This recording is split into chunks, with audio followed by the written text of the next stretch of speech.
మరిన్ని interesting movie updates ని brief గా చూద్దాం. RRR మూవీ మళ్లీ రిలీజ్ కాబోతుంది. ఈ నెల 20న సంధ్య థియేటర్స్ తో పాటు మల్టీప్లెక్స్ లో కూడా ఈ సినిమాను అందుబాటులోకి తెస్తున్నారట. ఈ నెల 24న ఆస్కార్ నామినేషన్ల అనౌన్స్మెంట్ ఉండడంతో ఆ ఊపులో మళ్లీ జనాలు థియేటర్స్ కి వస్తారనే కోణంలో RRR ని రిలీజ్ చేస్తోందట film team.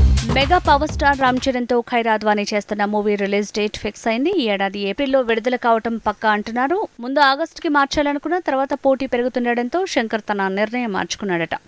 Shah Rukh Khan Pathan movie promotion కి బ్రేక్ వేసింది సినిమా టీమ్. ఈ సినిమాలో సాంగ్ వివాదం కావడంతో షారూఖ్ కాంట్రవర్సీలకు బ్రేక్ వేయాలనుకుంటున్నాడట.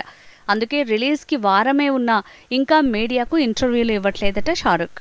ఇక పఠాన్ సినిమాలో బేషరం సాంగ్ కి సెన్సార్ బోర్డు కత్తర్లేసింది. క్లోజప్ షాట్స్ తీసేస్తూ 10 కట్స్ సూచించిందట టీం. దీంతో ఆ పాటలో కొన్ని షాట్స్ తీసేయాల్సి వచ్చిందట.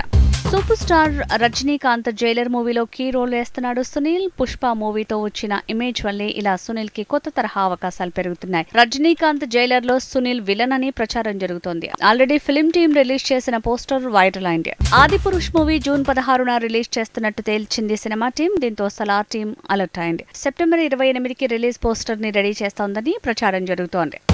మారుతి మేకింగ్ లో ప్రభాస్ చేస్తున్న మూవీ రాజా డీలక్స్. ఈ ఏడాది క్రిస్మస్ స్పెషల్ గా ఈ సినిమాను విడుదల చేయాలనుకుంటున్నారు.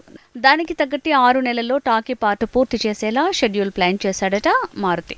RRR ఆస్కార్ రేస్ లో ఉండటంతో 2 రోజులకోసారి వార్తల్లో నిలుస్తున్నాడు దర్శక ధీరుడు. ఇప్పుడు తన జర్నీ మీద ఓ డాక్యుమెంటరీ తెరకెక్కబోతోందట.